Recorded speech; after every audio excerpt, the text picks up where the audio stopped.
I hope you all now able to see my screen, I believe. Welcome to Apache Kafka 4 weekends workshop. So let us go through the plan of the course content that I plan to deliver in the 4 weekends.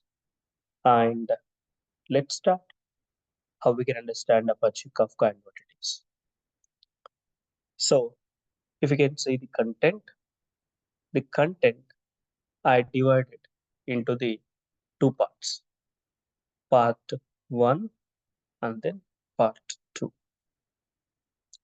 So part one will discuss about the more into understanding the Apache Kafka and its usages, its technicality, and we're trying to get more and more understanding on its architecture. And in the part two, we'll discuss how we can leverage this Apache Kafka in the latest trend frameworks like Spring Cloud Stream, Spring Cloud Module, or how we can integrate it with the Spring Boot, or how we can leverage this Kafka in the microservices architecture. For that, what are the Kafka advanced features were given? So those things we'll see in the part two. However, part two is more important in more realistical applications development and then the integration. But in order to do the part two, we need the part one also, meaning everybody should have a thorough understanding and the deep insights into the part one should be required to go to the part two. Okay, so I'll give you the enough time to discuss the questions if you will get any while I'm while we are going with the session. Okay, don't worry about that.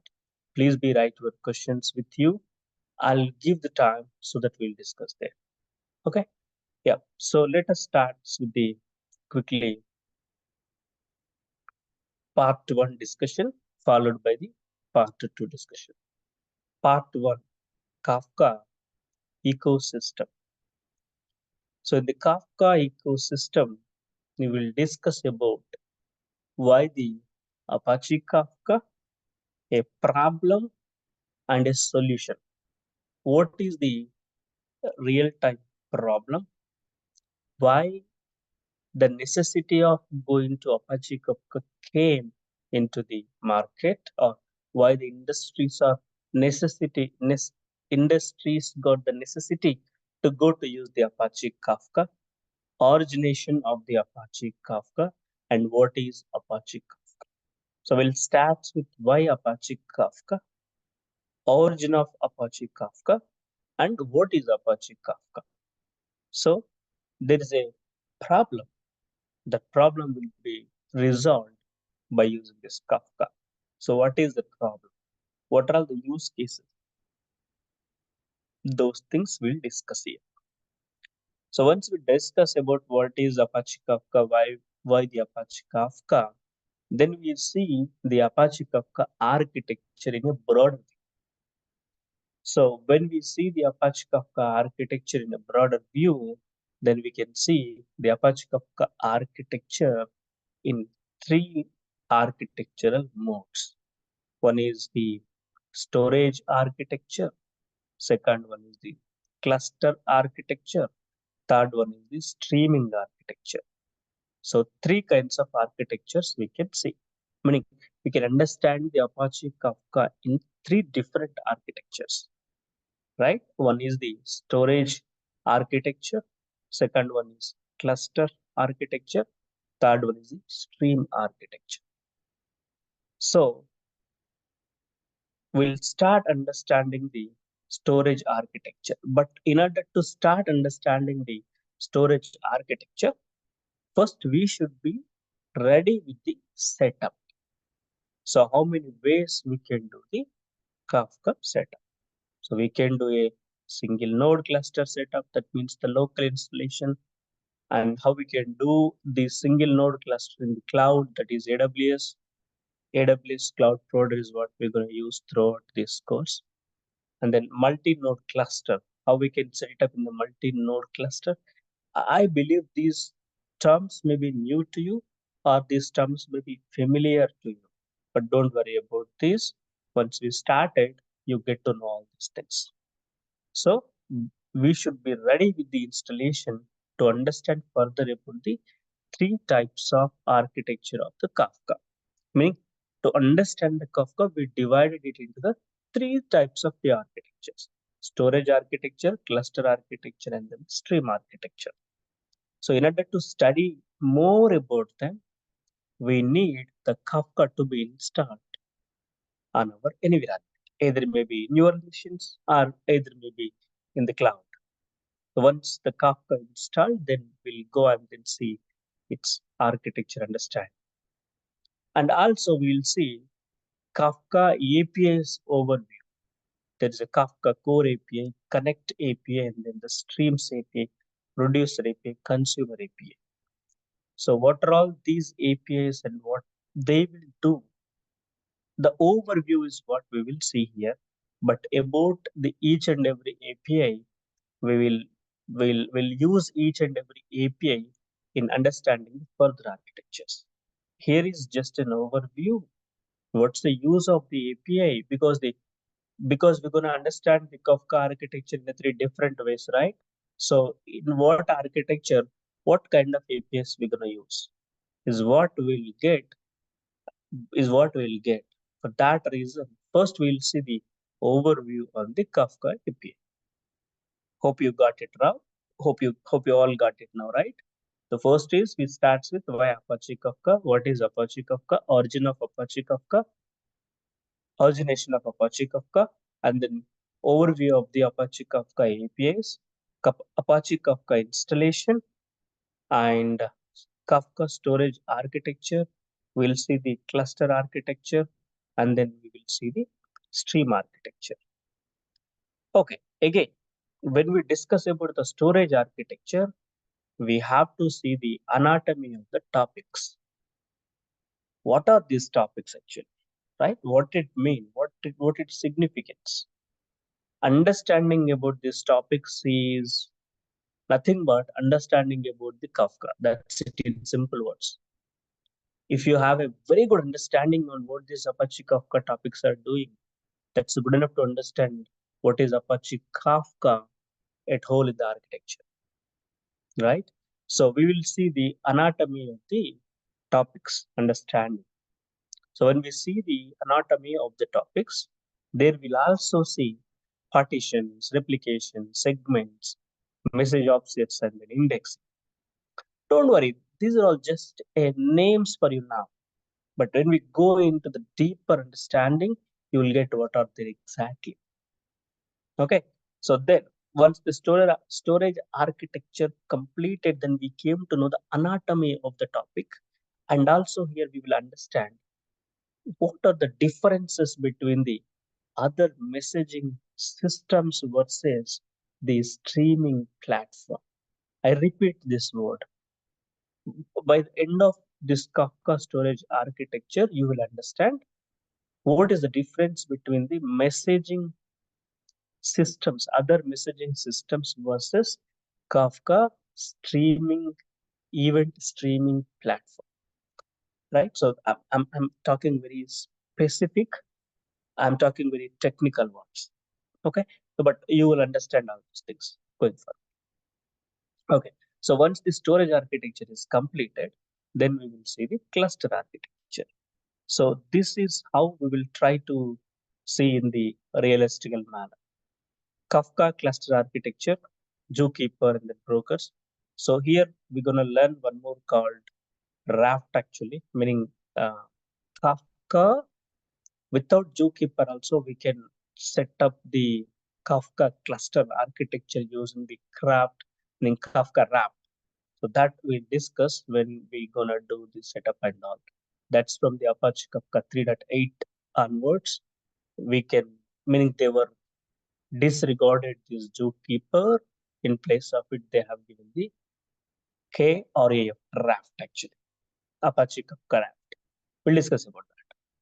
Okay, then we'll see the partition allocation, fault tolerance, leader versus follower. This is the most important area where you will get a number of interview questions. The cluster architecture is the most important area where you will get number of interview questions. When you attend any interviews on Apache Kafka, you will see more interview questions on this cluster architecture. Very important. If you understand the cluster architecture and then the storage architecture, that's it. You're done with the Apache Kafka. Nothing else is there. And also, there is a Confluent Kafka. We'll discuss when we talk about what is Apache Kafka, why Apache Kafka. We'll also discuss about the flavors of the Kafka available in the market. There we'll discuss about the open source versus the commercial and Apache Kafka versus the Confluent Kafka. Okay, so then we'll discuss about the Kafka producer and then Kafka consumers, and we'll discuss about the error handling, retry, recovery, Kafka security, fault tolerance, data recovery, and finally we'll integrate it with the Spring Boot and then microservices. I'm not going very deeper into this at this moment because it kind of a little new terminology for you. Rather wasting the time on going deeper here, you just have an eye on these topics. But when we go, um, maybe while discussing right further concepts, you came to know what is this producer, consumer, right? What is this upsub model? All these things you came to know. Perfect. So once after you're done with this part one, the outcome of the part one is understanding the Kafka storage architecture, cluster architecture, and understanding the Kafka topic anatomy, understanding the producers API, consumers API, fault tolerance, retry mechanisms, and Kafka security. Finally, integration of the Kafka with the Spring Boot and then microservices architecture. That is the output of the part one. So this part one itself will take around 2 weeks. Coming to the part two, Kafka Connect framework and then Kafka streams. This is your real-time work. Interestingly, here we will see, right, this course, Apache Kafka, especially, I designed the Spring Boot microservices architecture, right? So here, this Kafka Connect framework is the most familiar framework that uh, that have this, implementation support in our Spring Cloud platform as well. Meaning Spring Cloud Streams is the framework using which we can easily achieve or we can easily leverage this Kafka Connect framework. I don't want to really deep into this because at this moment we are now the day one, right? So this is little tough because advanced concept. So I don't want to discuss this at this moment, but just to give you a hint, we gonna see this Kafka Connect framework with the Spring Cloud Stream. That I'm meaning when time comes, I'll explain how it is and what is this Kafka Connect framework. But remember, Kafka Connect framework will be the one most familiarly used in real time for the stream processing. At this moment, we don't know what is stream even, right? What is stream? What is even? We don't know. So rather than, without knowing all this basic stuff, going deep into here is not good actually. So, but just to give you one overview, just to give you some flag over here, this is very important and then real time. Now coming to the streams API, so this is what our end target. We have to achieve the streaming API, meaning we have to achieve the streaming platform. We have to build the streaming platform using this streams API.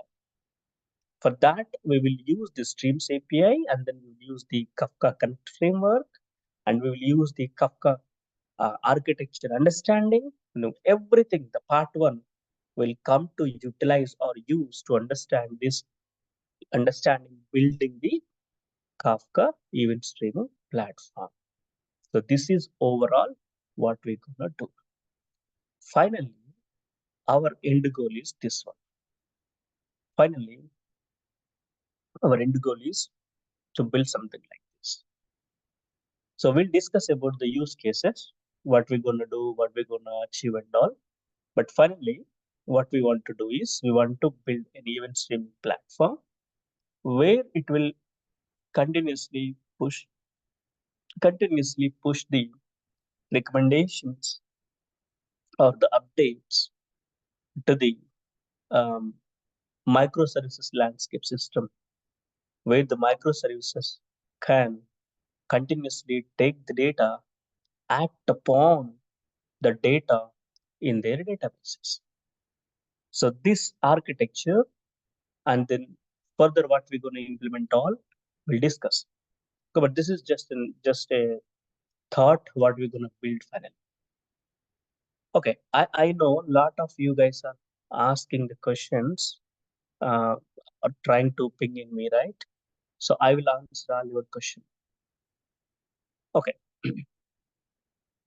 I'll answer all your questions. Number one, all this material will be provided. Yes, this is the material that will be provided once after you registered for this course. This is a point. Point two, through Spring Boot knowledge is required. Yes, Spring Boot knowledge is required because meaning without using the Spring Boot also you can learn the Apache Kafka, but altogether, this is designed for the especially the Java guys. So the basic requirement is you should you all folks should have to know um, Java 8. You should be known by the Java 8. So that's the expectation. And Spring Boot is what? A framework, right? Right now, everybody is using the market, and we also will use that, and then we'll make sure how we can integrate this Kafka in case of the um, Spring Boot applications. Okay, so without late, uh,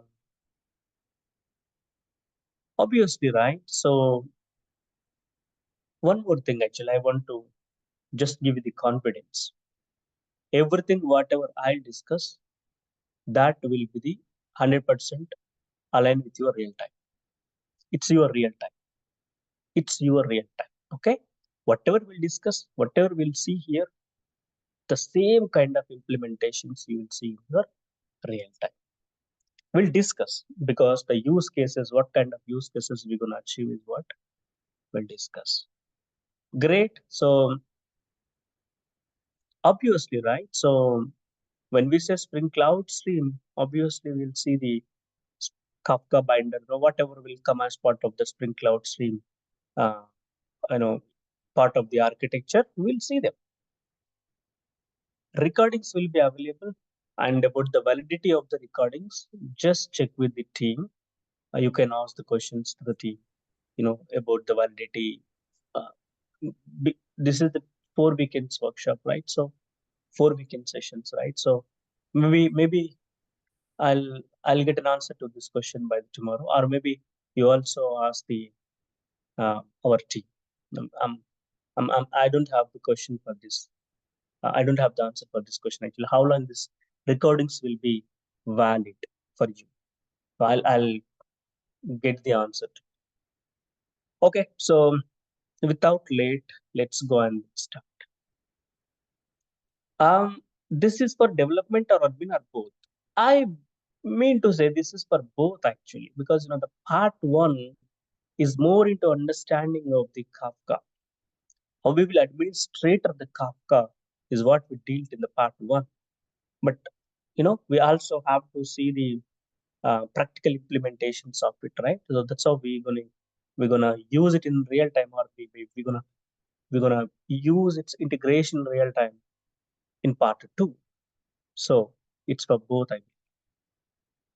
Okay. Yeah. SSL security is also covered.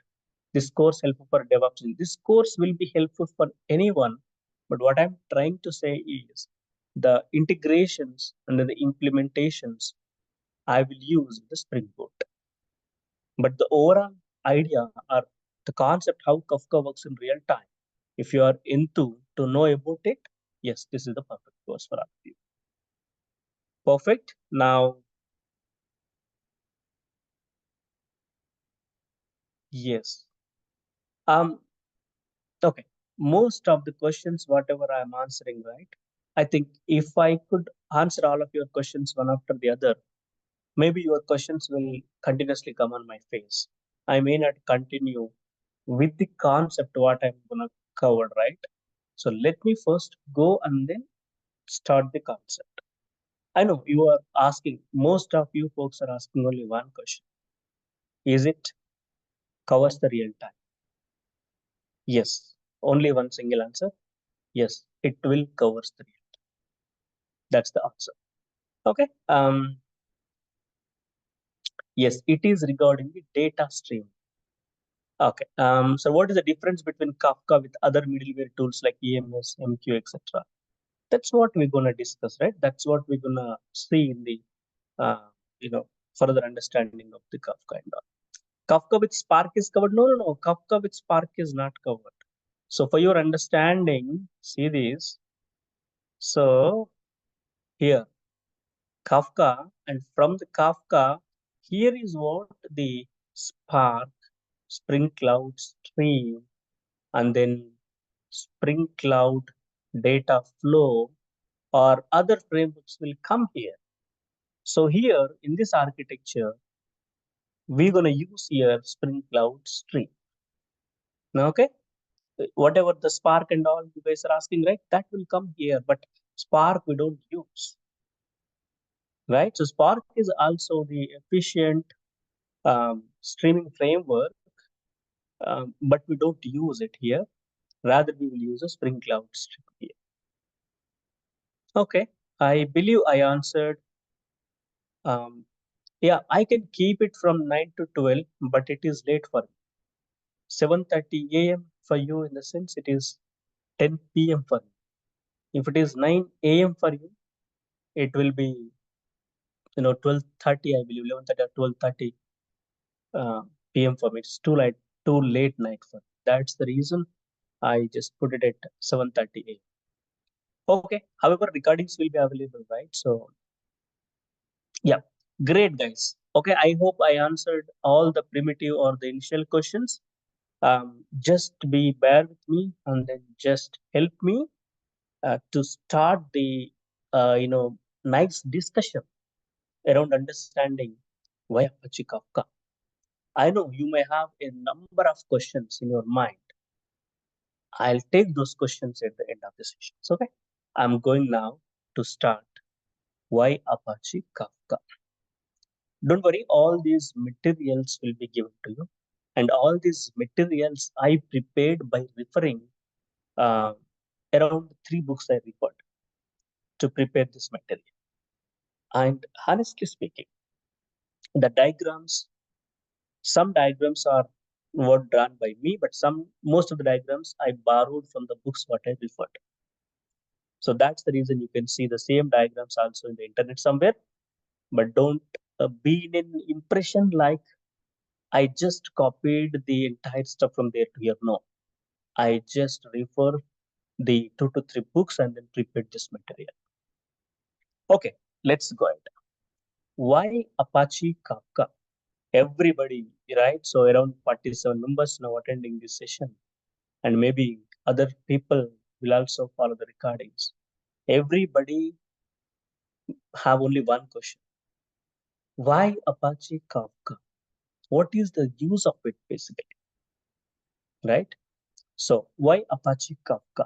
Before understanding why Apache Kafka, let's see one problem, real-time problem. In real time, you also can see so many realistic problems, right?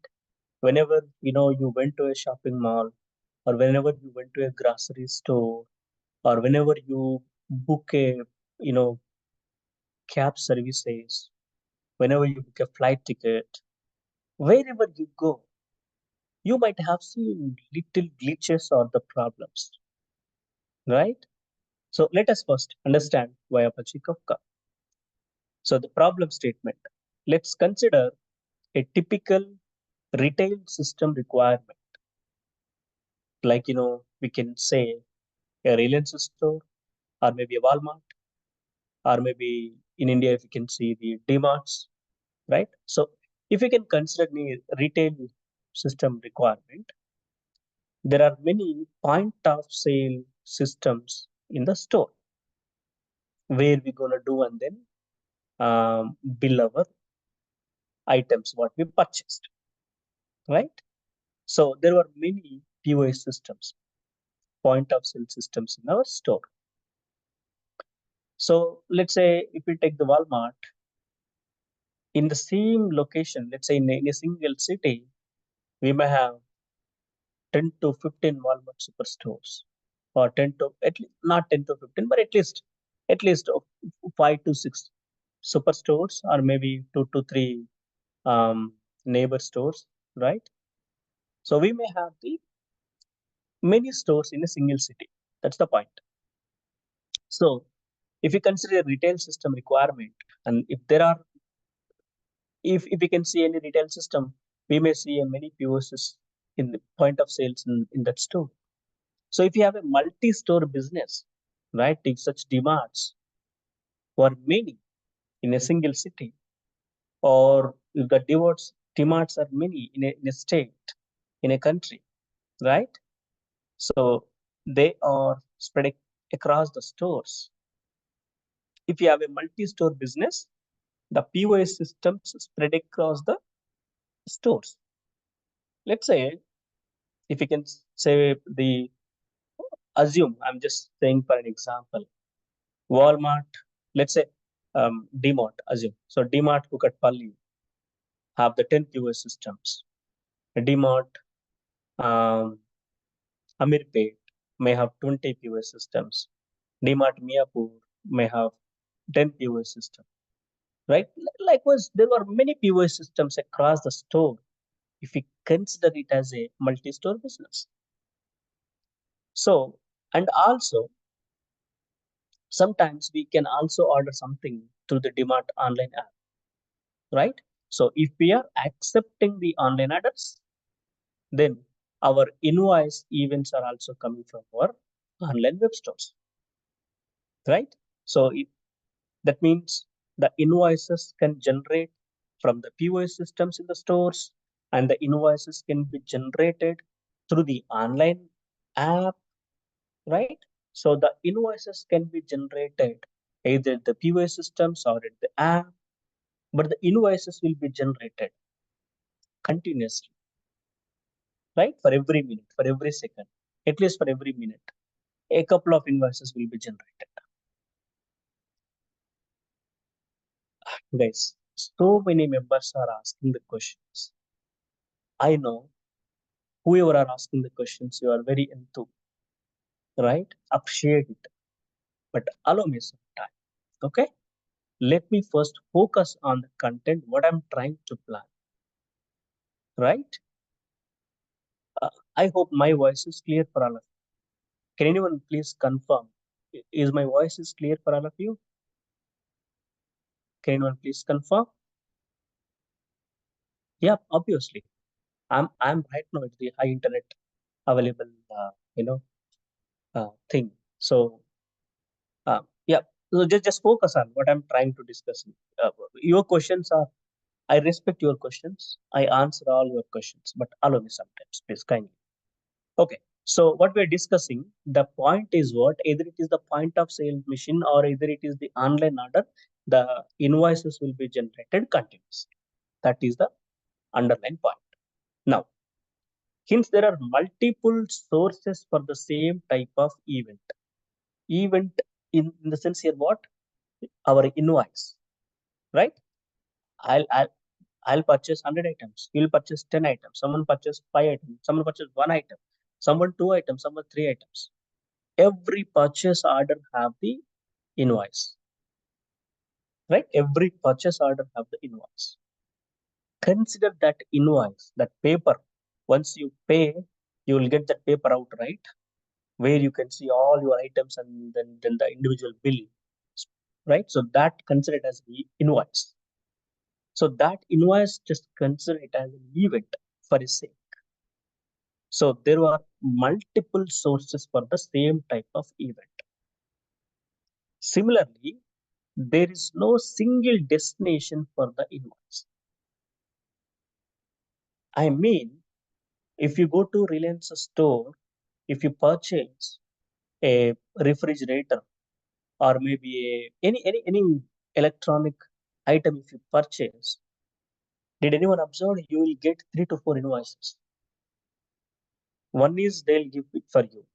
One they'll send it to the the guys who will ship uh, our item what we purchased. One will go for their accounting. One will go for their reporting system. One will go for their loyalty system, right? So there is no single destination for the invoice. The same invoice can be maintained at the various destination levels, meaning various different applications. So if you can see, the invoice is required by the finance team, and then the invoice also required for the shipment team. The invoice also required for the inventory planning. Today we purchased a refrigerator, right? So tomorrow the store wants to send you the recommendations. Hey, you purchased this so and so refrigerator for this price. Now this new model came into the market and this is what its price.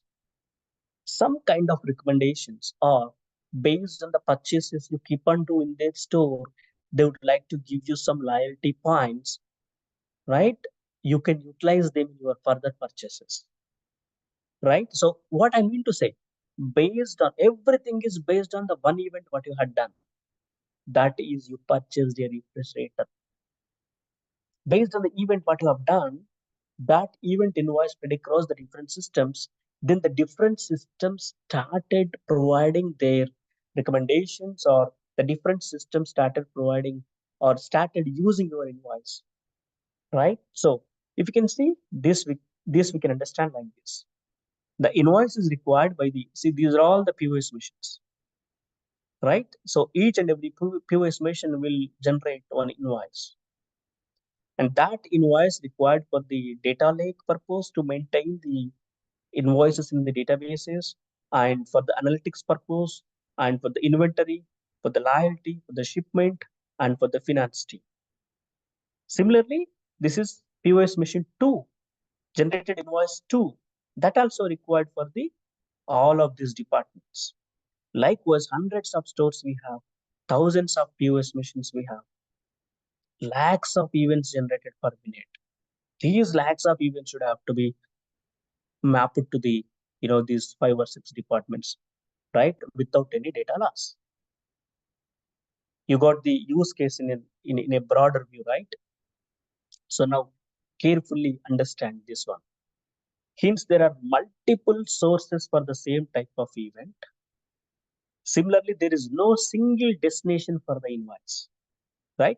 This invoice is not only going for the analytics. This invoice is not only going for the inventory. This invoice is going for the data lake, analytics, inventory, loyalty, shipment, right? The inventory is not only going for only the single destination. The invoice is going for the many destinations.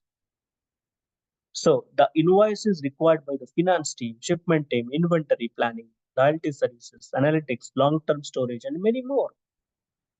Now the problem is, how do we solve that? Many to many streaming required. Do we want to build all those streaming pipelines? Here, streaming, the word streaming, right? We'll understand that. But here, you understand the streaming meaning. In real time, there were hundreds of stores, thousands of POS, lakhs of invoices, continuously generating, sending to the different types of different departments, continuously. These lines you can see as a stream, continuously. over a period of time. When you are talking about the stream, two things we need to consider. Continuously flowing the data over a period of time. These two are important. Period of time is important, and the type of the data that is flowing is important. Over a period of time, if the data is continuously floating, that is called as a stream.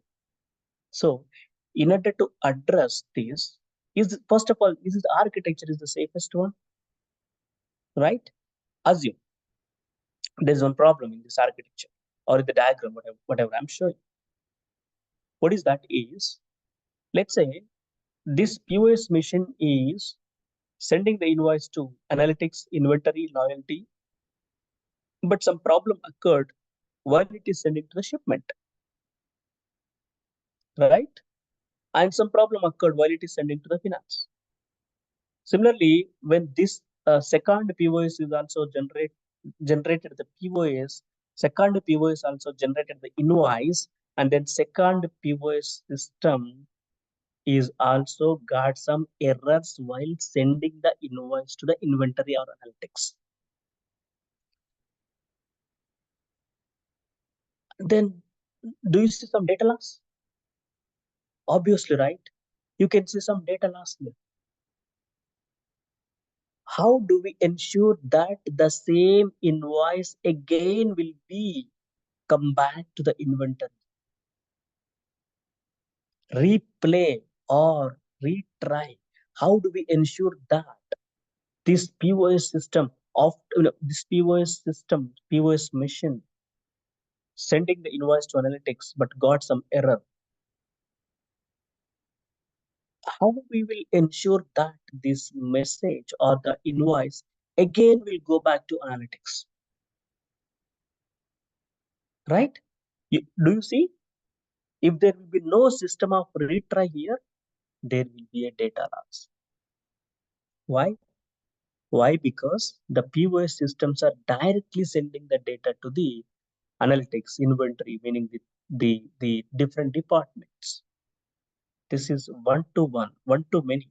One POS is sending the data to many destinations. So if it failed to send it to one destination, there is no track of the invoice. There is no track of the invoice at last. That means there is some data loss. There will be a chance of occurring some data loss in the many-to-many streaming platforms. Meaning many-to-many streaming occurrences, there is a chance of having the data loss. I hope all of you got the problem statement right. If you're not clear, I'll explain one more time. But the problem statement is clear, correct? The POS system is sending the invoice to many systems. If the POS system got any error, there is no replay mechanism or retry mechanism so that the event or the invoice will be lost to sending to the either analytics or inventory or analytics. So there is some data loss we can see in this kind of an architecture. Okay. Now, how we can how we can achieve, I mean, how we can solve this. So in the above diagram, each connection between a source and a destination becomes a stream. So this is one stream. This line is stream. Stream in the sense over a period of time, if the invoices are coming continuously to these destinations, that is called a stream. So in the above diagram, each connection between a source and then the destination becomes a stream. It is practically impossible for the POS to send the invoice to 20 different services at a time. Right? It's practically impossible because this system may get error at any moment of the time while it is sending the invoices to the different other systems. We definitely not ensure that always the invoices will be delivered or the events will be delivered to these destinations. Similarly, None of those target systems can handle the connection coming from hundreds of POS terminals. If you can see inventory should have to support the connection from thousand POSs. Will it sustain? Will it handle that load? Right? Will it be able to handle that load? That also matters. Correct? So similarly, none of these target systems can handle the connections continuously coming from hundreds of POS terminals. This is the problem. Right? Now you got the problem. You can take anything. For example, we are booking an Ola cab, right? So when you open an app and then when you search for the destination, let's say you want to go from Amirpet to Kukatpalli, then you might have seen the 10 cabs around you. Assume you booked one cab, you done the payment, but the booking was not success. What does it mean? You lost something, right? You lost something. You deducted your money, but the cab booking was not done successful. That means what? Data loss occurred. That is because of maybe the high volume of the target system not handle the load. Like you, maybe from Amirpet, 1,000 people are trying to book the cabs to the Kukatpalli. What happened? The system which is processing the bookings may get down or may not be able to handle that load or maybe slow. So this is also important, right? Okay, on overall architecture discussion, 2 points is what our conclusion. Number one, it is impossible that this POS machine continuously send the invoice or event to the destinations, 20 different destinations. Similarly, there is no guarantee that the destinations can handle the load continuously from thousands of POS systems. That's the problem. Hope all of you now got the problem, I believe.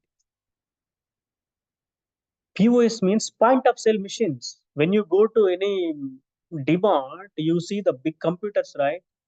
The monitors where they will enter your all items and then they will generate the invoice. That's what the POS machines.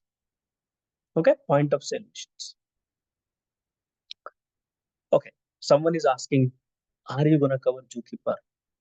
Are you focusing on the zookeeper or are you focusing on the content? The problem, what you are trying to understand. Okay, I respect your questions, buddies. Keep your questions with you for a while. Allow me the enough time to discuss the concept, content. Whenever you are learning Apache Kafka, you might have surf over the internet, right? Types of Apache Kafka. You can see zookeeper as well. How would I ignore the zookeeper, right? Don't worry about that. Focus on the concept. Try to understand the concept. Implementation is nothing. Anyone can do any type of an implementation, but focus on the problem. Try to understand why this streaming platform came into the picture, the necessity of it. Okay? Yeah. Zookeeper, yes, we'll discuss. And without zookeeper, also we will see. Fine. Now coming back to the we got to know the problem now. So how to solve this kind of problem? So carefully listen, please, because this is very, very basic funda for understanding the streaming architectures. So how do we solve the problem? Solution one. So let's keep the database in the middle. Okay.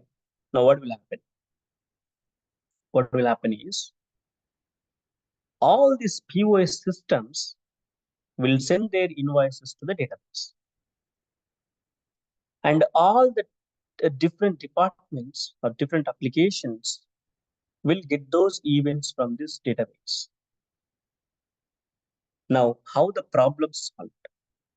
Number one, These POS machines will send the events to the database. So whatever the event invoice generated on this machine, it will come and then store here. So we are storing every event here. There is no loss of data for sure. And from here, from the database, the other applications can take and then stream. If any error occurred here in receiving this invoice or processing this invoice, they'll retry because the invoice is already there in the DB.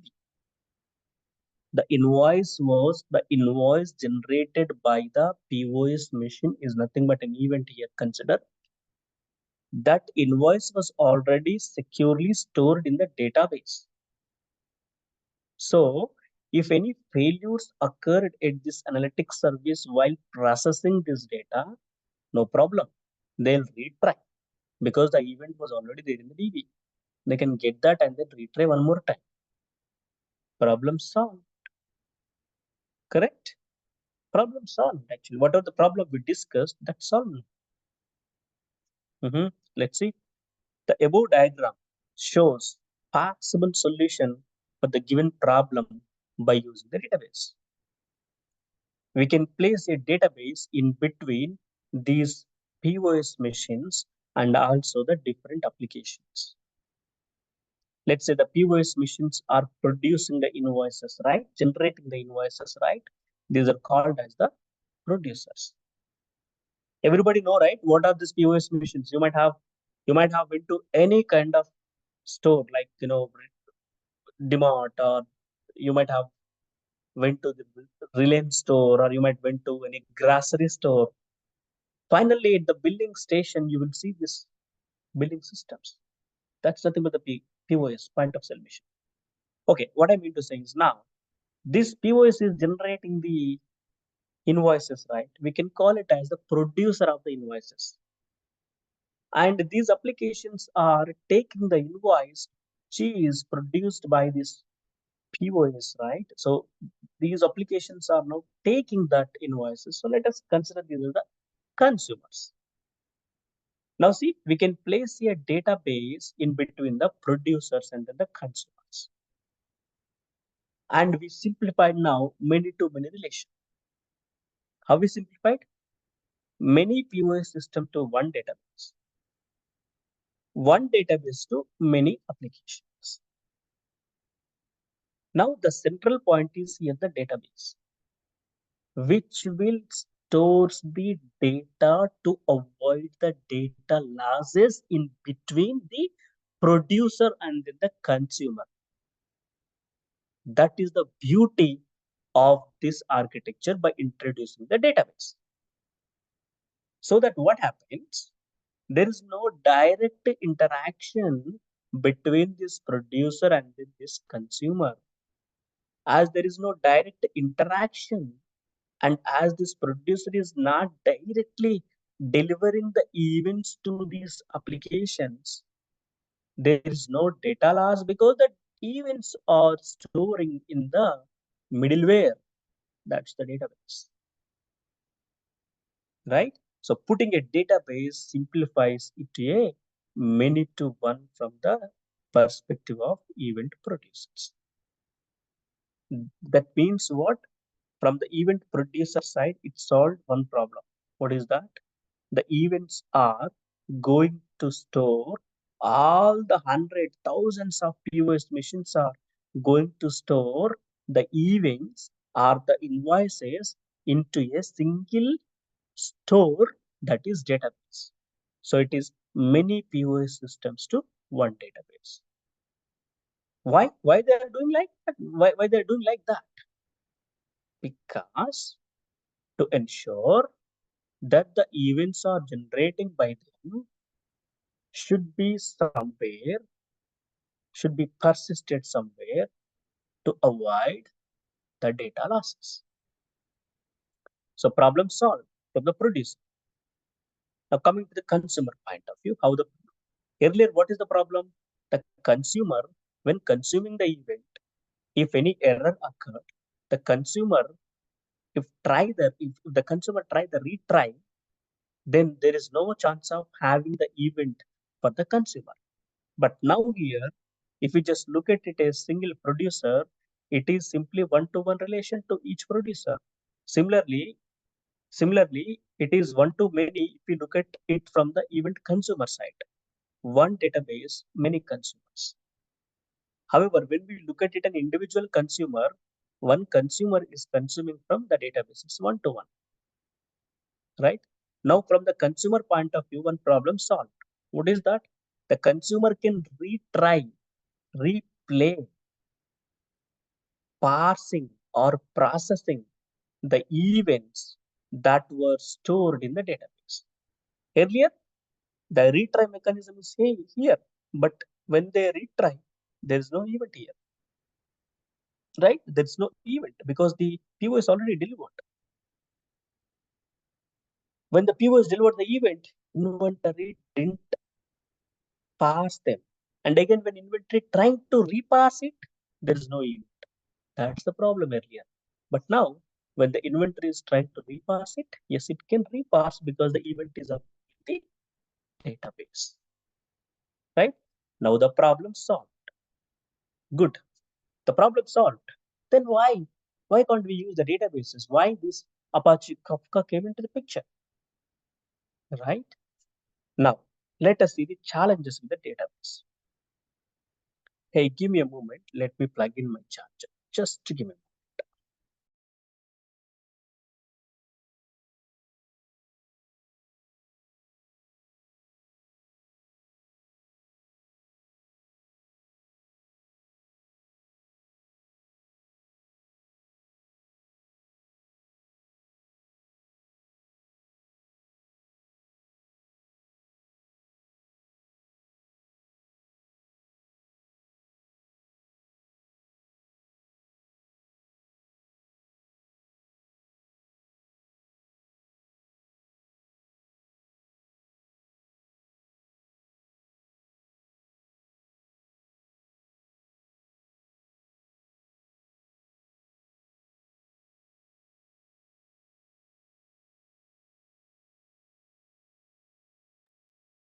Yeah, I'm back. Yes, now putting the database solved the problem, right? Now, why the database is not using as the event storing platform? There were challenges with the database. Let's try to understand what it is. This is very important. All of you, please pay your attention here. Don't deviate, okay? Forget about all your doubts and all, just keep them aside. Focus on this one. Though the database is solving problem nowadays, why no one is trying to use database as the event streaming platform? Because there were challenges in the databases. Please pay attention. Focus why it is. Okay.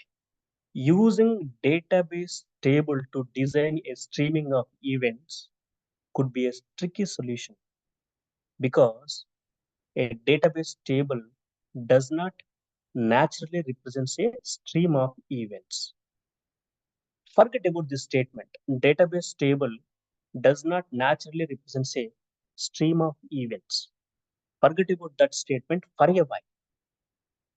Let's try to now understand this one. Database table does not naturally represent a string. Let's now try to understand this meaning. Database table does not naturally represent a string. Why? Okay.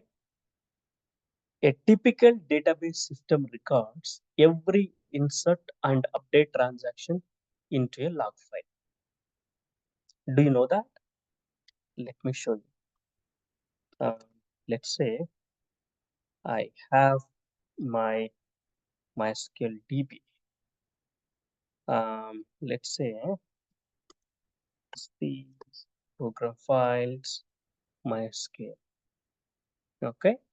Now I'm using assume this MySQL. Let me go to this data directory, right? So whenever you install some database in your machine, the database is going to store the data behind the scene in a file system only.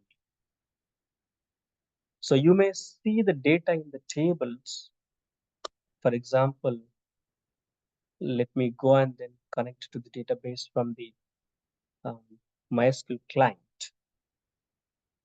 So the MySQL client, we can see it as a table, but behind the scene, it's the file. Okay, so that's what here. Hey, am I audible? Can anyone confirm? Am I audible? Yes, sir. Yeah, thank you so much. So yeah, so let's go here. MySQL 8.1 data. So what I'm saying is, when we are using the any databases, when we connect it to the databases, database will show the data in a tabular format, right? But behind the scene, every table will represents one file. So how it is? Let's see. Every schema represents one folder. So let's say if I created a folder called HRMS, if I create a schema called HRMS, it will create a folder behind the scene. And if I create a table called employees, it will create a employees.ibd file behind the scene. This IBD file is not the readable file, but let me try to open it. It's not at all the readable file, but let me try to open it to show you something. So that means what? This file is storing the data, right? You can see some role, right? Manager role, something, right? Maybe the password, something. That means what? Entire table data will be represented with a file, meaning every entire table data will be stored in a file behind the scene if you use any database server, right? So now let's try to understand what is the meaning of the database table does not naturally represent a table, represent string. So a typical database system records every insert and update transaction into a log file. Log file that's just now I have shown you, right? So the table name, there will be one file to create. These log entries are immutable records of all database changes that are recorded in the sequential order.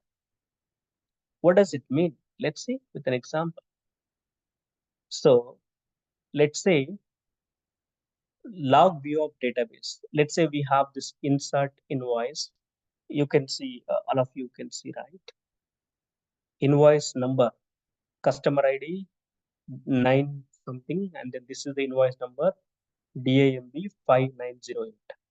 There is one more invoice inserted DAMB 708, and there is invoice updated DAMB 509. So this invoice updated as this 509. Earlier it is 3953, now it is 311. So this invoice is updated. Okay, this is what the operations done by the user. But in the database, how it will be represents? It will be represents like invoice number is DAMB 509. Customer ID is this one. Total amount is 333. That means in the database, it will show only two records, whereas in the log file or whereas in the operations or whereas the user have done the three operations, but in the database, for the user done three operations, we can see only two entries in the database, right? That means what? So the above diagram shows a snapshot of a log file and an equivalent table. The log contains three events. The first and second events are new invoices. You can see this. The first and then the second are the new invoices, whereas the third log represents the update operation of the first invoice. There were three events occurred, but for those three events occurred, there were only two entries in the database. right? Because if we update the row itself, the data itself will get updated. What I mean to say. So the log contains three events. The first and second events are new invoices, whereas third event is a change. So this change event represents an update operation in the first invoice. Log file represents all three events. However, the table represents only two events. The invoice change event is applied as an update operation on the earlier invoice. I highlighted it right with the yellow color. That means there is a lot of sense for it. Listen, what happened? The invoice chain event is applied as an update operation on the earlier. So the log file is showing three events. Log file means you can consider the user done three activities. But in the database, I can see only two activities that the user has been done. Where is my third activity? Right? So from a database perspective, the table looks perfect. There are only two invoices. The third event update the first invoice. And that's how a database table works, obviously. However, if the event consumers are reading this table, they are likely to miss the change because they would be looking for new records, but there is no further record caused by the update event.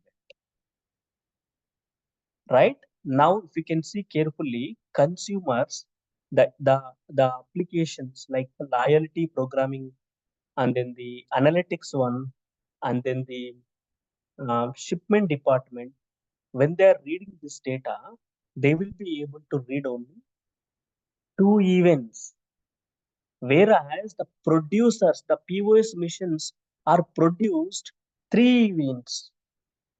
POS produced three events, but consumers are now able to consume two events. Did you got the did you got the did you got the problem? Right? The consumers only consumes two events, but the producers produced three events. There is an inconsistency between the number of events produced versus the number of events consumed, and always shows one event as not read by the consumers. It looks like a last event, right? Consumer is losing that. That's the reason, because of this immutability. Immutability in the sense what? When I am trying to updating this insert invoice, it didn't create a new one, right? It just updated it. It didn't create the new one, right? What the immutability is saying, when you're trying to update something, it should create a new one. Correct? That's the immutability. Correct. So here what happened actually, when we are trying to update this insert invoice, this one, it itself is showing as an updated one, but there is no three events in the database. That's the reason. This is the database functionality. Database looks perfect, but database is not holding all the three events that were done by the producer. That is the reason database is not suitable for using it as a naturally streaming system. Because databases never can be used as a streaming system. Why? Why? Because if any updates happen, that updates won't be taken as a new record in the database. You may have a question, sir. We'll go and enable the inverse concept in Hibernate so that we'll get the auditing. Sir, we will implement the auditing concept providing by the JPA so that we will also log the third one. You may ask you may ask such questions. That's okay. You are doing something on top of it, but naturally, database table functionality is what? When you're trying to updating something, it will be take as an update. When you're trying to modify something, it is taking as a modification on the existing record, but it won't create it as one more event. That's the problem. Here the whole problem is what?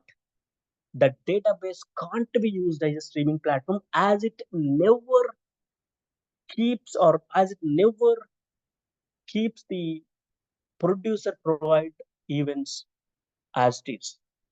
Maybe I'm not explaining properly, but what I mean to say is the producer produces three events, database can't store those three events. Database can store only two events in this example, perfect example what we are discussing now. So producer point of view, three events occur. But consumer point of view, only two events will be read by the consumer with the data inconsistency. That's the problem. Got it? Everybody got it right? That's the problem. That is the reason we need something else. We need something else which can record all the events so that it will be read by the consumers as it is. How many events produced by the producer? Those many events should be consumed by the consumer. So database doesn't work out here. We need something else here. Till here, everybody got the clarity of the problem statement, the solution with the database, again the problem with the database, and the new solution that we are looking for. Right? Hope everybody got the clear picture on this. Right? Yeah. So clear, right? For all of you, the problem. Yeah. Excellent. Now, now, so the problem is there. Now we need something else. Assume, let's take out the database and put a file system. So the log files are the most natural method to represent an event stream. The database already implements the notion of log files since decades. That means what? When you create a table within the scene, database server will create one log file, meaning one file, right? If you create one table, it will create one file within the scene with the same table name. So that notion is already following by the database since the decades. But the problem is what, those files are what? Immutable. Sorry, those files are what? Mutable, right? Meaning, what I mean to say is the tables, database tables or database table changes, or when we do any change, it is taking as a change, but not the new one. That's the point. So the streaming solution using a database offered a powerful capability, but we were able to we were able to decouple event producers and event consumers. Database is the best solution. That's okay. We were able to decouple the producer and the consumer. That is also fine. The producers and the consumers has no dependency on each other. Yes, the producer had to log the event into the database table, and that's it. They don't have to worry anything after that, right?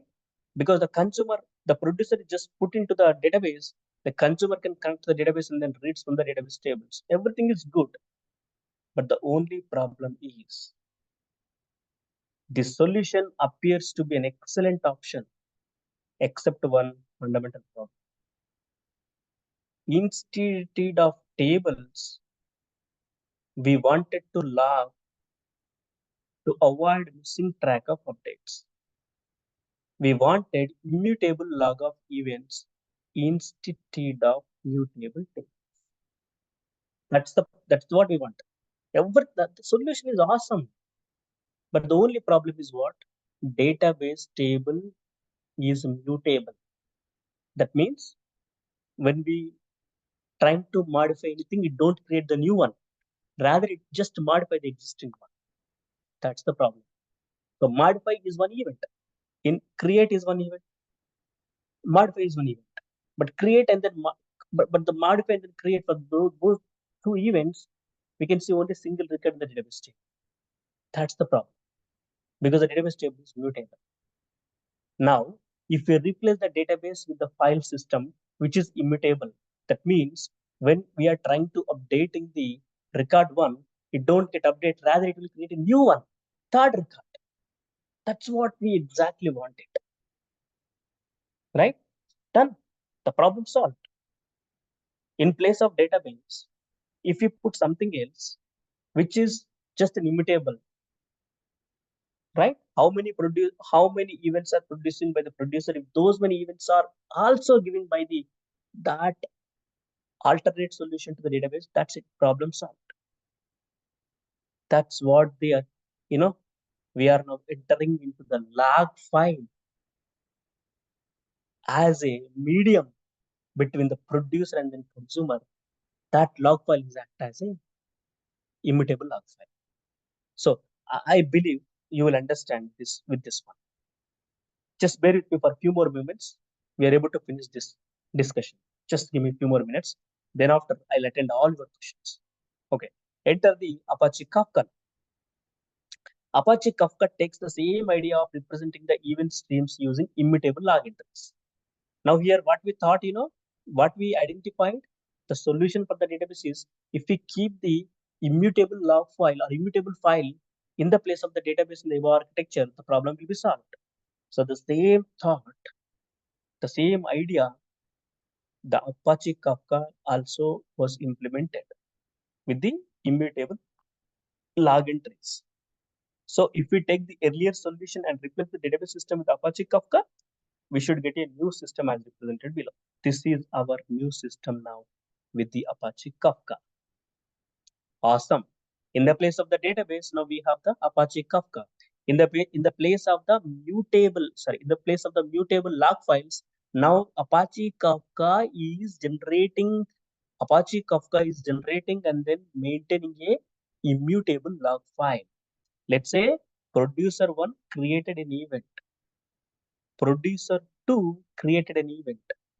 Producer 3 updated the event 1. That also be logged as a new event.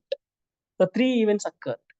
These 3 events will be read by the consumers. Problem solved. Event is persisting here and events are immutable here. The number of events produced by the producers are consumed by the consumers. That's it. That's what the Apache Kafka is doing. Problem solved. So Kafka implements the log files and sits in the center of the streaming infrastructure.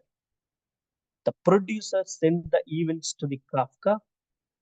Kafka persists the events into the log file, and the event consumers are on the other side of the Kafka. They read those events from the Kafka, meaning the Kafka log file, and then process them. This solution delivers all the benefits that we discussed earlier, such as the decoupling of the producers versus the consumers, and as well as it will simplify the many-to-many relationship, because here in the middle there is a Kafka. There is no direct interaction between the producer and the consumer. So many-to-many problems solved by introducing the Kafka here, right?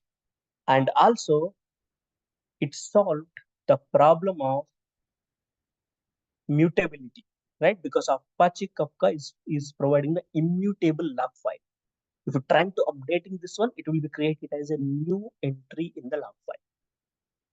That's it. With a simple technique by applying on the database, see, Apache Kafka is ruling the world. Okay. Yep. So, however, Apache Kafka needed a mechanism to write and read the log entries, isn't it? So, producers need to write the log entries and the consumers need to read the log entries. However, that is required. For that reason, Apache Kafka architects smartly discarded the notion of databases and they did not implement Kafka as a shared database. That means Kafka is not a database and it does not implement database access protocols such as JDBC, ODBC, and native SQL. But still, they need read-write API for Apache Kafka. That is the reason we have the Kafka APIs. I discussed, right? Producer API, consumer API, connect API, streaming API, overview of the API, which is our third topic in our course content. Right? So, to read the data, to write the data, to read the data, Apache Kafka came up with the API. So Apache Kafka decided to implement the publish and then subscribe semantics of the messaging system rather than going with the JDBC ODBC protocols. You got it? Rather than going with the JDBC ODBC protocols, it decided to go with the pubs and subs model. Why? Why? Because the Kafka architects does not want to make this database as a shareable database, right? They don't want to make it as a shareable one, but they want to make it as a publish and then subscribe model. If you want it, you publish it here. If you want it, you subscribe here. It's a pub sub model. We'll discuss about this pub sub model very soon. So this is why a lot of people refer to Apache Kafka as a messaging system, even streaming platform. Here, what is event streaming? Continuously, whatever the events coming are, right? They're all writing into the log file. Now you may ask the question, sir, what happens if the log file will grow big?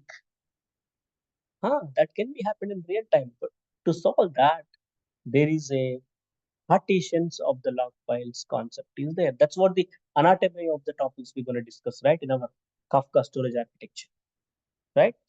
However, Kafka was designed to be a powerful real-time streaming platform. And that's what it is. So Apache Kafka not only solves the core problem of transporting our events in real time, but it does in a distributed, highly scalable and fault-tolerant manner. Fault-tolerant manner is what you understood, right? Fault tolerance. So let's say event is failed retrieving at the loyalty service side, and loyalty service again retry because the event persisted here already. It can try n number of retries till the 7 days because the retention policy of the Kafka event in the storage file is 7 days. If you don't mention any specific number. So this loyalty API or loyalty application can retry any number of times until it will process the event from this Apache Kafka log file. So that's what the fault tolerance has been achieved here. And we can make this as a distributable by keeping it in some distributed environment. And we can make it as a high available by running this into a multiple instances. That's what we're going to set up in future, right? So I said Kafka set up on AWS, right? So that's what we're going to see. Okay. So yeah, so it not only solves the core problem of transporting the events, it also provides the high available, fault tolerant, and distributed event streaming platform.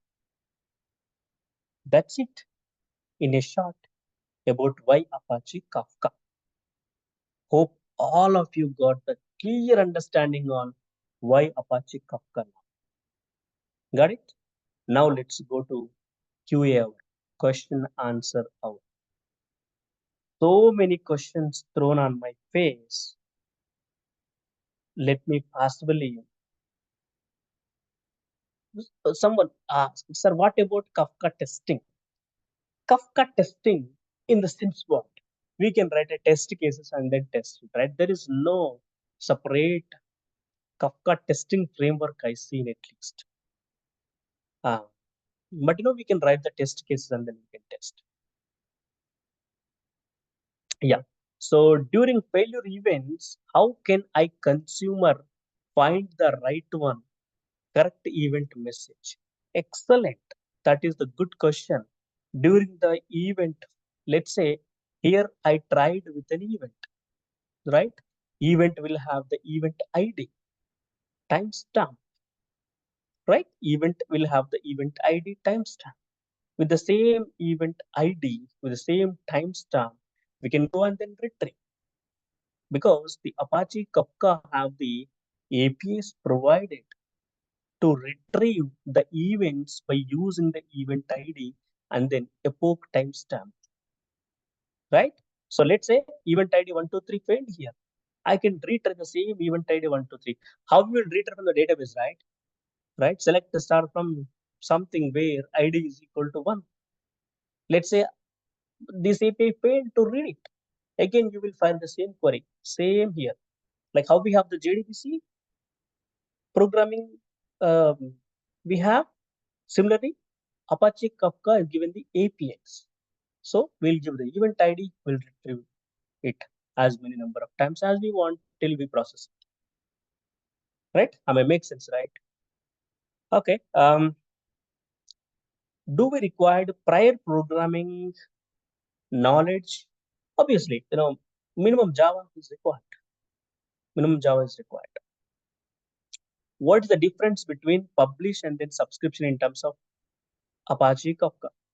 Publish and then subscription or pubs and subs model is not specific to Kafka. It's a pub sub model. It's a architectural semantic. It's a I mean to say it's a general concept. RabbitMQ is using pub sub model. Apache Kafka is using pub sub model. Everybody can use pub sub model, right? Even um, yeah, anyone can use the pub sub model, meaning the messaging queues can use um, in any messaging protocols also can be used it, right? So anyone can use pub sub model. So basically we need to understand what is this pub sub, isn't it? So that's what we'll understand in our next session. Okay. So just out of curiosity, as you asked the question, um, let me go and then show you something. Um, uh, Cluster architecture. Um, Not here, but maybe in our next class, we'll understand. Maybe it's in what is Apache Kafka. Yeah. So here we'll understand about the PubSub model, right? So event streaming model, and then we'll understand the PubSub model. So more use cases, point-to-point model, and then the PubSub model. So we'll discuss about all these things in our tomorrow's class. You'll get clarity. Okay. What else? Is it good for Kafka? I didn't understand. Is it good for Kafka? If you are a Java developer, or at least if you are using the cloud native development, you need one messaging system or you need one event streaming platform. Let me ask this. Let me explain this way. We have a microservice, right, which is talking to many microservices. So how one microservices, let's say transactions in microservices. It's a very common question interviewers are asking. How you handle transactions in microservices? The answer is using the event streaming platform. Right? That's the answer. So now the question is it good to learn Kafka? Yeah, it's good to learn Kafka for the, especially for the, not only for the Java programmers, but any programmers. Nothing wrong in learning the streaming architecture, right? It's something different, something something definitely you can get a great content out of it. It's knowing the architecture is not harm. Okay, so Kafka is good for data engineering. Oh yeah, obviously. For everybody, the data is common. How we are efficiently streaming is needed actually, right? So concepts are required. The understanding of the Kafka is required for the data engineering as well. Okay, so do we need to have any prior programming knowledge required? Yeah, as we're gonna implement most of our use cases on the Java. So especially my class, meaning my workshop is expecting to have the Java as the prerequisite. Fault tolerance means active and standby, or and consumer can retry multiple times to retrieve data. Yes, fault tolerance meaning the same one, correct? Right. So basically, when the fault happens, how we are tolerating, how we are recovering it, retry, recovery. These are all comes under the fault tolerance. So in order to do the retry recovery, there should be an event persist to retry and then recover, right? So yeah, And it okay. goes to error queue, sir. Suppose if the consumer fails the reading the messages, Hmm. then it goes to the some error queue, or like again consumer retry that one.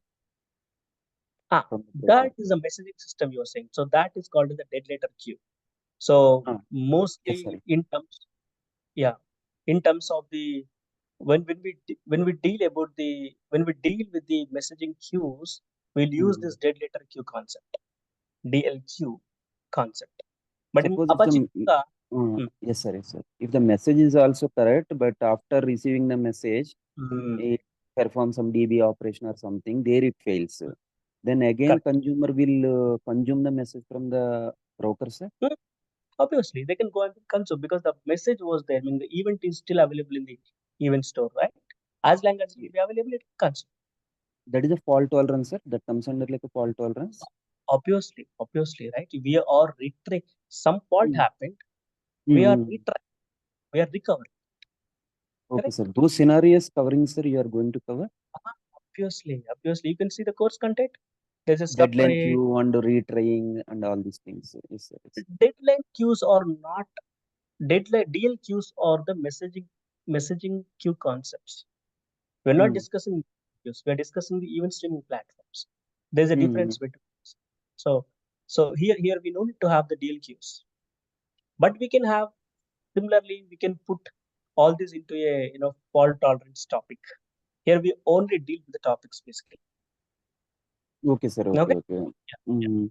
Okay, sir. So in Kafka, everything will deal with topics, Kafka topics. Even message So is also failing, it goes some error exactly, topic. Okay, okay. exactly, yes, error topic, obviously. See Okay, this sir.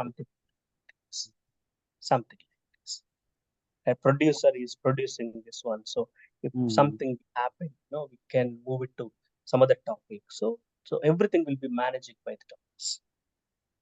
Okay, sir. Fine. But Yeah. okay, sir. Hmm, Sir, yeah. in database, we can restrict the update, right? Once you updated the invoice, so invoice system can directly insert the again that invoice, right? That's So what I said the same. You're using the inverse concept or using the auditing framework enabled, right? yeah, So yeah, we can, yeah, but that is not the natural behavior of the database. Correct?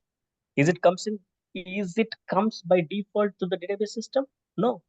Is it something you are enabling on top of the database system? Isn't it? yeah, So correct. But what we discussed, database is itself naturally not considered to be a streaming platform. Correct? Mm. That's what we discussed. mm. Hmm. Hope you And got sir, it. we can give like some acknowledgement also, sir, after receiving like a manual acknowledgement and Yes. All those things, acknowledgements and all. okay, We'll sir. discuss. Okay, Uh, sir. Okay, sir. Yeah, thank you. yeah, we will do all those things. Of course, that's a bare minimum requirement, right? Yes, sir. Yes, sir. Any Because we implemented, sir. We faced some yes, the same yeah, thing yeah. only. Manual That's acknowledgement and completed update like that. Yes. yeah. One Okay. one Sir, question, sir, sorry, Narsi. sir. So one question. So the Yeah. events are in or sequentially ordered? It's a good question. It's it's sequentially ordered at this moment to answer this question. Okay, so basically, a single event will go into a multiple partitions. Here, order doesn't matter, but the ordering of the partitions is the matter. I mean to say, hmm, let's go here. You can see,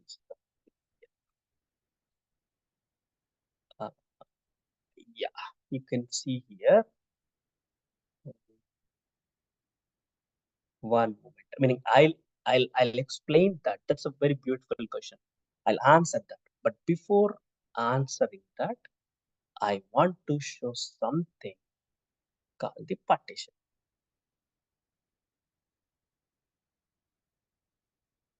Hmm, Yeah. So this is how.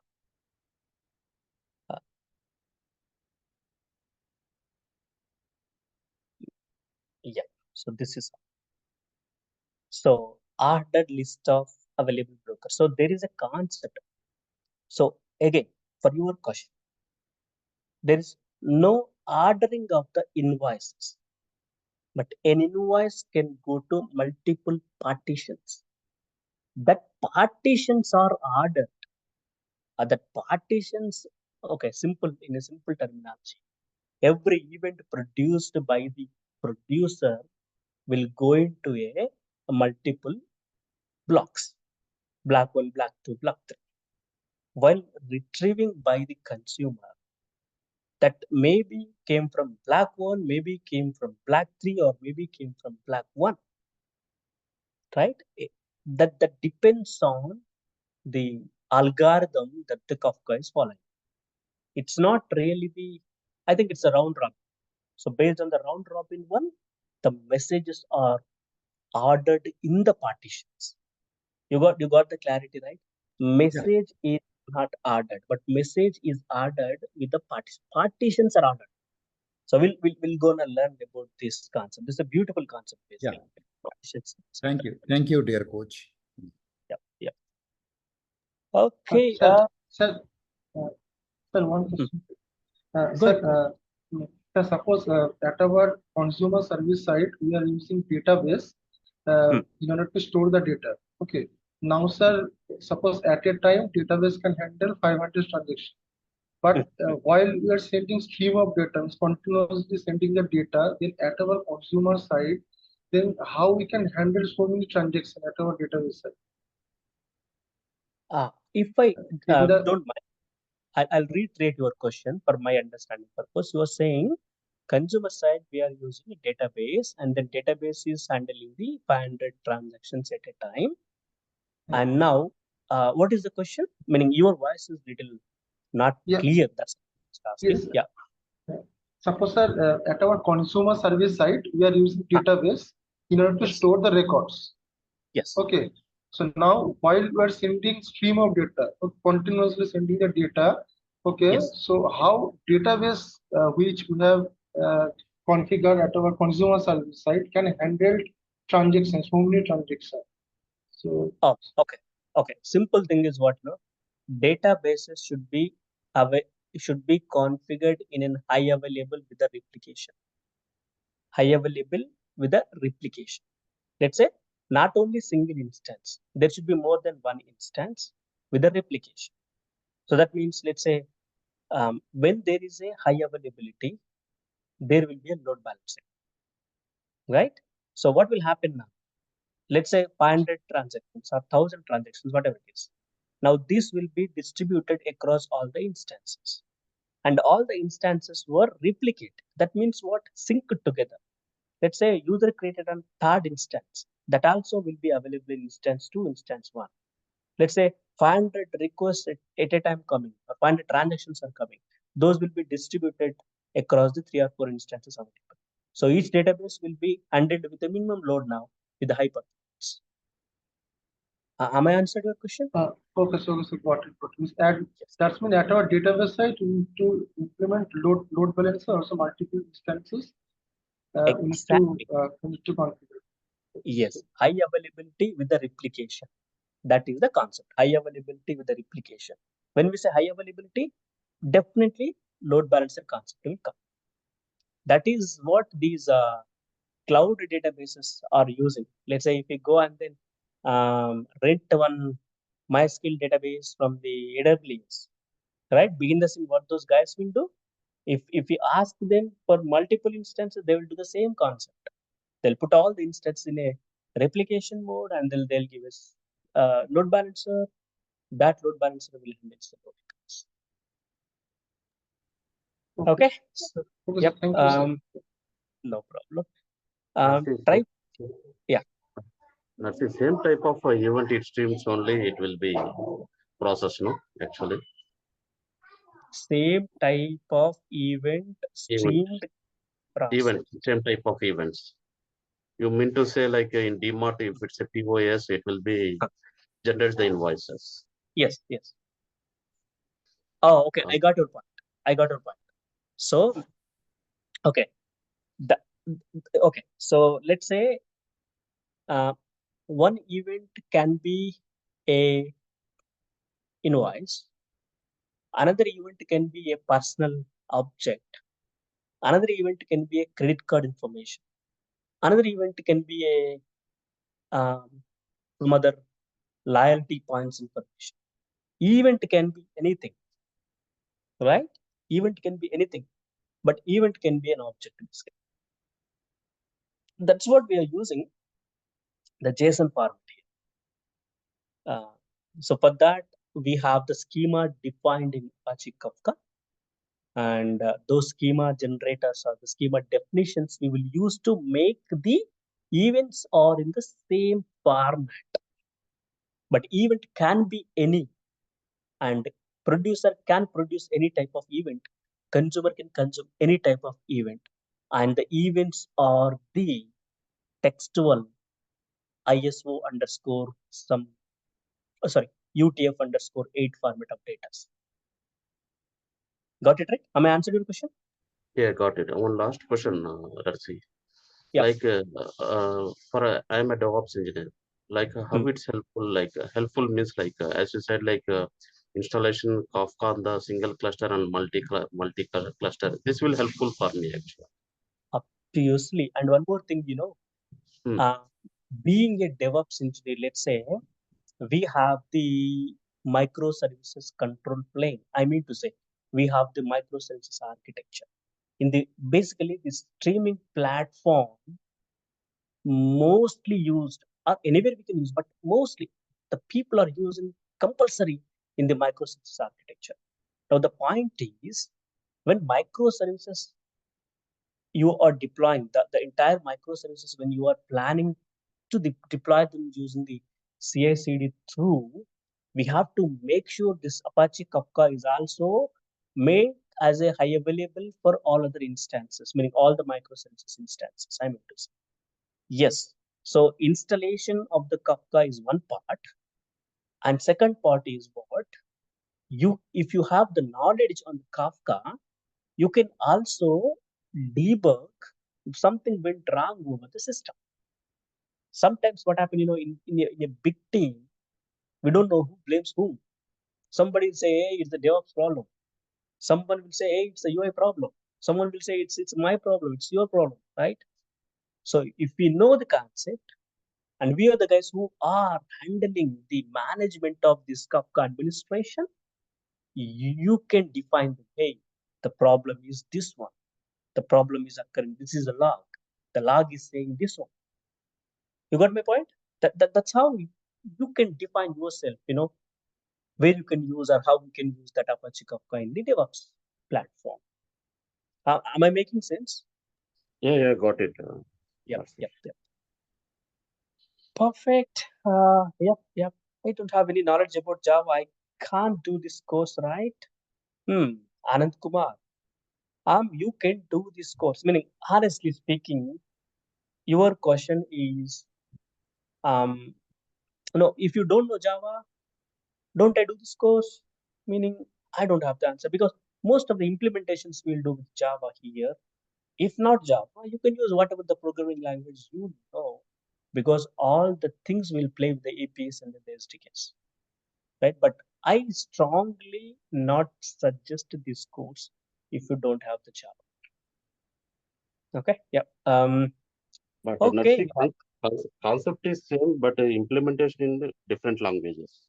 Obviously. Concept is it. If you have that much of Implementation concept is in is it. different languages, but you will implement in Java language. Obviously, yes. Okay. Yeah.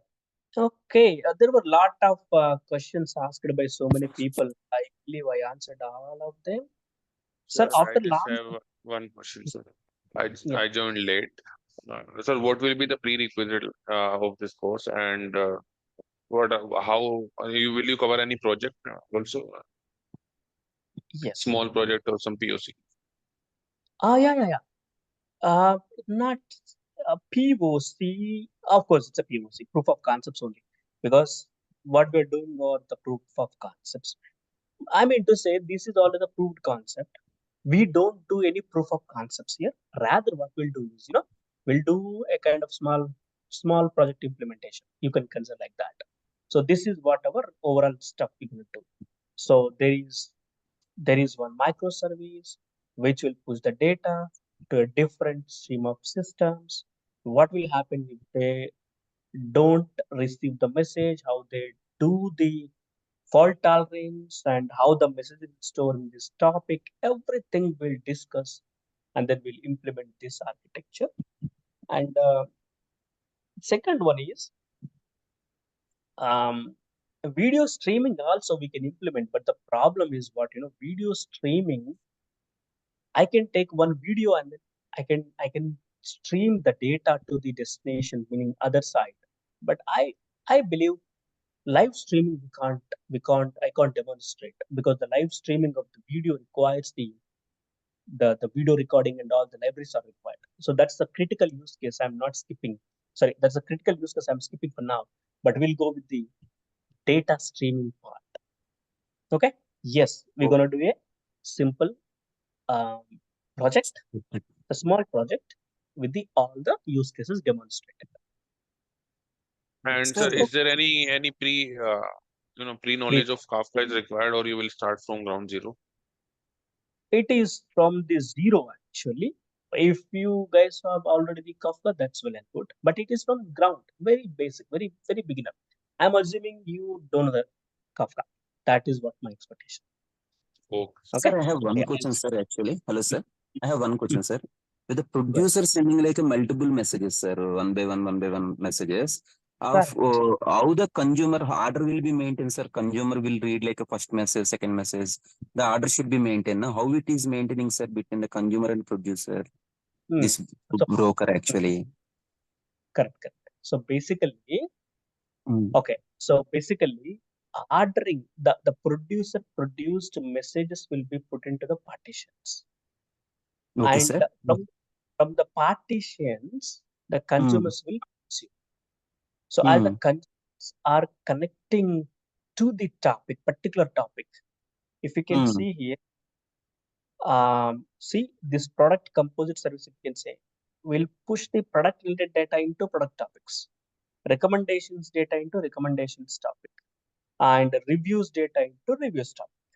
Yes, sir. Yes, sir. But it won't push products, recommendations, reviews into a single topic.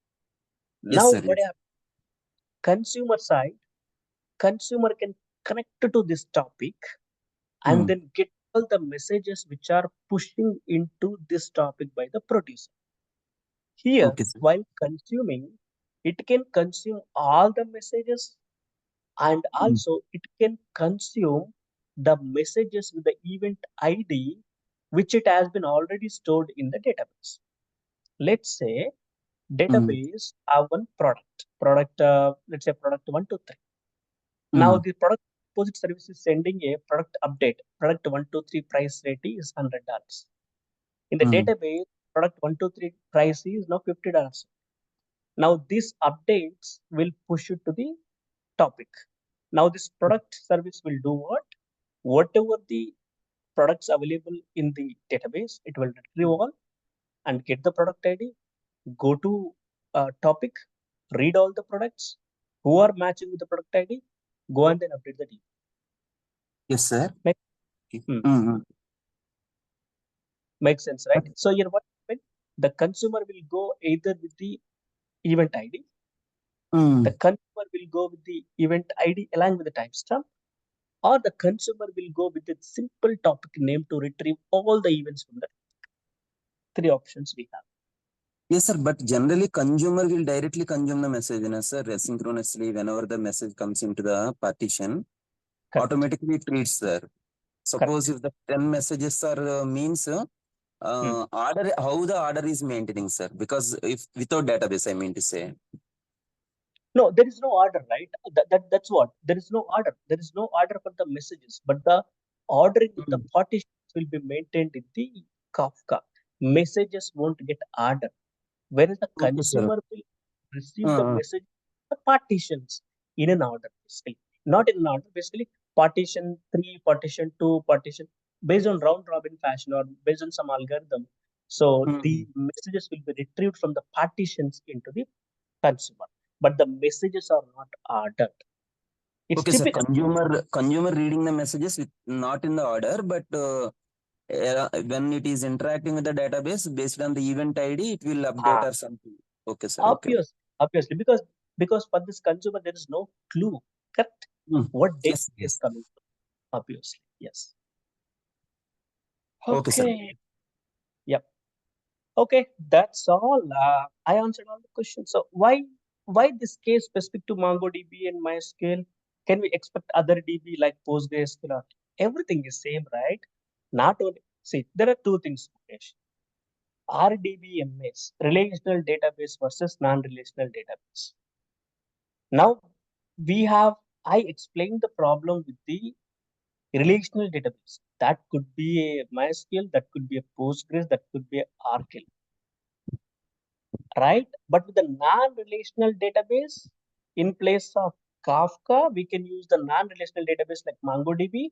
But again, the problem is only one, that is the database. All the databases, whether it is the relational or non-relational, all the databases will be immutable.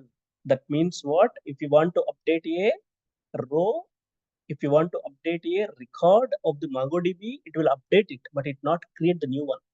So the mutability of the databases concept making us to not to use the database as the event store. That's where we are going for the Kafka. You got it right, Mukesh? It's not about the MySQL, it's not about the Mongo, it's not about the Postgre, it's about the database problem, whether it is non-relational, whether it is relational. There is a problem with the database.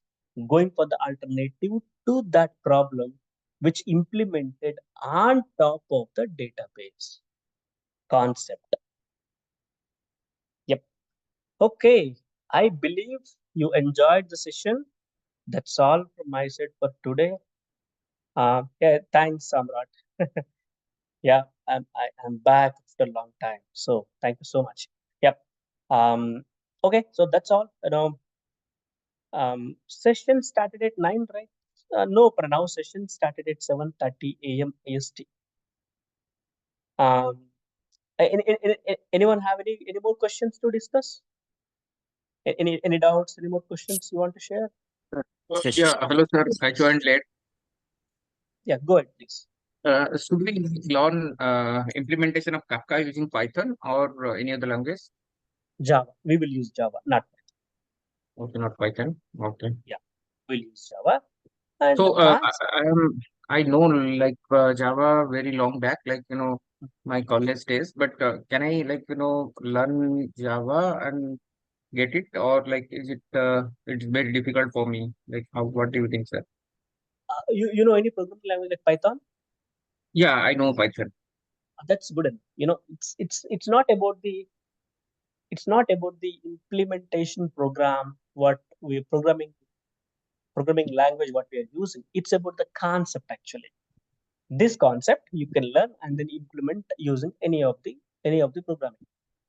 It's a concept basically. Okay. Then we can learn that and implement that, right? Yes, yeah. You try to implement parallelly on Python because Okay. the Apache Kafka given the REST APIs as well, and Apache Kafka given the SDKs and the APIs. We'll discuss. Going forward. Yeah. So, sir, for learning purpose, is there any software required to install in our machine? Like Yeah, before the class begin? yeah, we have to. Yes, Apache Kafka binary distribution. We have to download and install. But one thing is all your machines should be set up with the JVM, set up with the Java code. That's the prerequisite. Meaning, though you are a Python programmer, your machine should have the Java installed. Java, right? Yeah. Java JDK, right? Am I correct? Yes, correct. Minimum JDK 11, suggestible to install the JDK 17. I'll explain all those things in tomorrow's session. Okay. Today's session completed, sir, or any? Yeah, further notes. I'm done with that demo. Why Apache Kafka we discuss, right? And tomorrow we'll Okay. discuss what is Apache Kafka and the origin of the Apache Kafka. Then we'll start understanding the Apache Kafka architecture. That is the agenda for the tomorrow's demo. Meantime, you guys, if anyone interested, go and then continue with your registration process and all that. Okay. Yep. Daily, how many hours will you take class? It's not the daily, Hemant Babu, it's not the daily sessions. These are all the weekend sessions. Every weekend, I'll take the two, two, 2.5 hours to 3 hours. Every,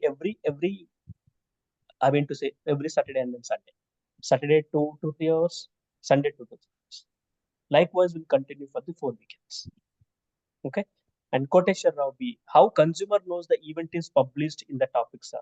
So basically, consumer and the publisher both will connect to a topic. That's the PubSub messaging model we're gonna use. So same server, same topic, right? Let's say you and me both connected to the same database. If I updated the data, right, you can see the data as well, right? Here, that is what the event is. Your question, I got your question actually. As soon as the publisher publishes the message, how the consumer can retrieve it? Because consumer continuously listens to that topic. Consumer have a listener. Consumer continuously listens to it. Okay. Yep. I'll give the clarity on the PubSub model going. Any questions? Great. Sorry to. Hello. Yeah. Yeah, actually, one of the person got Chiru asking question. In general, anytime frame for data events messages to be stand active alive at Kafka. In general, anytime frame for data events message to be stand active at Kafka. Obviously, the data can be active at any time at the Kafka. Here, active in the sense what, the events are go and then store in the log file of the Apache Kafka for a retention period of 7 days if it don't changes. So during these 7 days, we can go back to that Kafka and then consume it as many number of times as we want. That's what I can say the liveness of the event for a particular period of time. Right? So that is called, we call it as a retention policy. Yeah. Got it? Yeah. Perfect. Any questions anymore? Sir, backup videos will be shared. Obviously, Pranav, a backup videos meaning daily videos. Obviously, those get shared. You can check with the team. Yeah, those videos can be shared. Sir, retention means it is there in the 7 days like that, sir. What does it mean, sir? Retention means? Retention means it will be there for a particular period of time, and after that, it will be parsed or discarded. Okay, In in the this case, partition, sir. In the partition.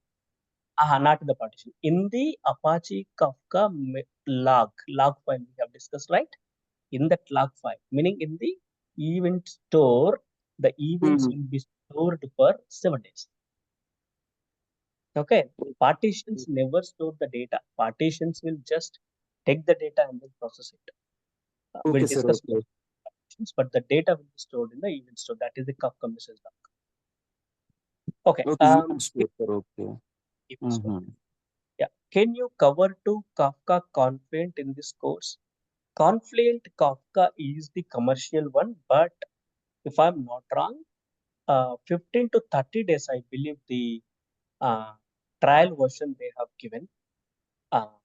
Yeah, if possible, I'll cover, but in my course content, Confluent is not there because it's the commercial one. Okay. And Hemant asking the question, how many hours will you take class? It's a weekend, every weekend 2 to 3 hours.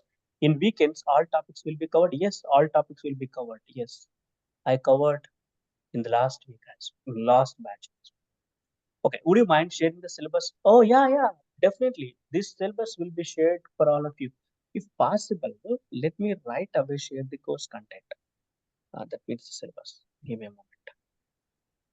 I think that's all, guys. So thank you so much for your presence, and then your presence make this session beautiful. Hope to see you going forward. Yes, sir. In the Meantime, event store, sir, one question. Event store, the events are stored like event ID like that, sir. Message event ID. obviously, yeah. How the basically event, but event is nothing but an identifiable object. So when we say Okay, sir. identifiable, it definitely have some identifier. Mm-hmm. Even after consuming the message also, the event is stored in the event store, sir. Right, sir? Both the places. Yes. Correct. That's the difference between the RabbitMQ and the Apache Kafka. So the Okay, messaging sir. queues don't have the retention, whereas the event streaming platforms will have the retention. That's the difference. Okay, in the RabbitMQ, there is no retention, sir. Right, sir? Correct. Okay. Correct. Okay, Yeah. sir. Thank you, sir. No problem, guys. Thank you so much. And the syllabus copy will be available to you, but the team will mail you the syllabus copy. Make sure all of you got the syllabus copy by today itself only. I'll make sure that. And go and then continue your registration process if you're all, if you are interested. And we'll see you tomorrow at the 7:30 a.m. IST again. Thank you so much. I'm stopping my screen share. Thanks, sir. Thanks, Chief. Thank you, sir. Thank you, sir. Thank, Thank you, thanks, sir. sir.